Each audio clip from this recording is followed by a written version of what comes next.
lagi bersama aku, masih di channel Dinanti. Kalau tadi aku menjelaskan asuhan keperawatan kritis pada pasien dengan gagal jantung akut, sekarang aku bakal menjelasin ASKEP kritis juga, masih pasien gagal jantung tetapi gagal jantung kronik. Nah, gagal jantung kronik itu sendiri merupakan ketidakmampuan jantung dalam menyediakan curah jantung yang adekuat tanpa menggunakan mekanisme kompensasi maladaptif. Nah, etiologi atau penyebab dari gagal jantung kronik atau kongestif ini bisa disebabkan oleh iskemik, hipertensi, idiopatik, dan juga kegagalan sistemik. Kegagalan sistemik itu contohnya itu kayak diabetes. Nah, kemudian menurut NYHA, New York Heart Associasi, nah itu gagal jantung itu memiliki 4 kelas. Kelas yang pertama, pasien itu mengalami keluhan Kelas yang pertama, pasien tidak mengalami sesak sama sekali. Nah,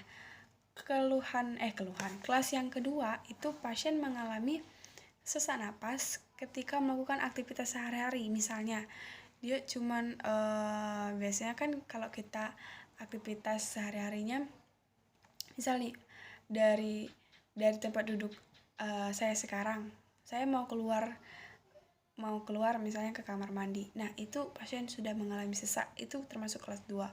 Nah, kelas 3 itu pasien merasakan sesak ketika melakukan aktivitas fisik yang ringan. Nah, misalnya aktivitas fisik yang ringan itu apa ya? Kalau yang kedua ini tadi lebih ke kegiatan sehari-hari. Misalnya cuman makan aja dia sesak kayak gitu. Nah, berarti itu termasuk kelas 2. Sedangkan kelas 3 itu tadi contohnya yang berjalan, itu kan termasuk aktivitas fisik yang ringan. Nah, dia cuma jalan aja udah sesak. Dan yang keempat, kelas keempat ini kelas yang paling parah. Pasien itu mengalami keluhan sesak meskipun dia dalam keadaan istirahat. Maksudnya itu meskipun cuman tidur atau cuman duduk baca koran misalnya, dia juga mengalami sesak napas. Nah, itu termasuk kelas yang keempat. Nah, tanda dan gejala pada gagal jantung kronik ini beda ya. Kalau misalnya gagal jantung akut tadi kan nggak ada pembagiannya. Nah, kalau gagal jantung kronik ini dia gejala yang timbul itu berdasarkan letak kegagalan jantung. Misalnya nih pada gagal jantung sebelah kiri itu terjadi dyspnea, batuk, penambahan bunyi jantung tambahan S3 atau bisa dibilang gallop ventricle, penurunan saturasi oksigen, kemudian ada dyspnea saat beraktivitas, dan juga dyspnea nocturnal paroxysmal. Dyspnea itu kan sesak, maksudnya itu nocturnal itu malam. Jadi pasien itu mengalami sesak pada saat malam hari. Kemudian sputum, adanya sputum. Sputum itu dahaknya itu waktu dikeluarin itu dia berbusa banyak, bahkan terkadang sampai kemerahan. Jadi maksudnya kemerahan itu udah mengandung darah. Kemudian ada juga oliguria dan nokturia. Nah, ada juga takikardi, ansietas ini maksudnya itu apa ya? Kecemasan. Nah, takikardi ini heart rate-nya lebih dari 100 kali per menit. Kemudian akralnya itu dingin, lembab, terus kulitnya pucat.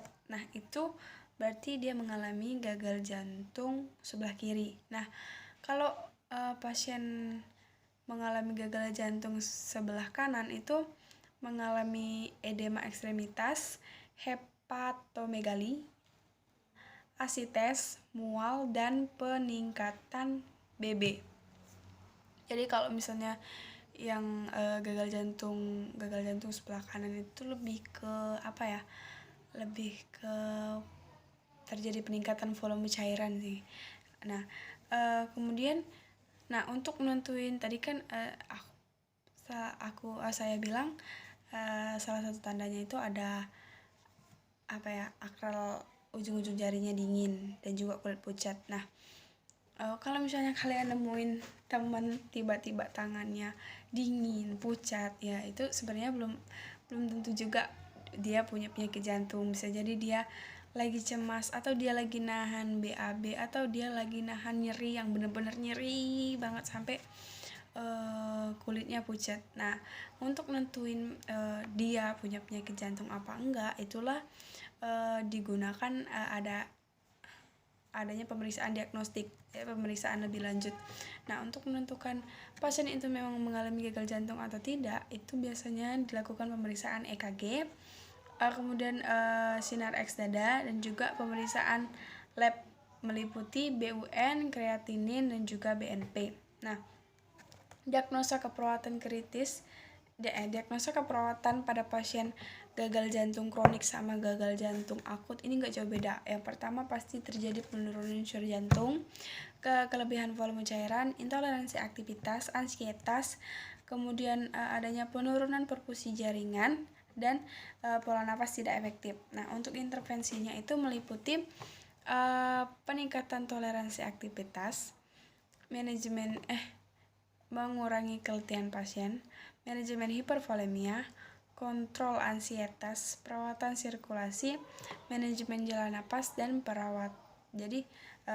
kemudian pemantauan respirasi. Nah, jadi sekali lagi, kalau misalnya kalian punya teman tiba-tiba tangannya dingin, pucat, terus deg-degan, terus sesak, ya jangan langsung kalian bilang ih kamu punya penyakit jantung ya kayak gitu juga, karena kan ya lihat dulu dia abis dari mana kayak gitu. Kalau misalnya dia abis lari 1 atau 3 kilometer kan wajar ya kalau misalnya dia jantungnya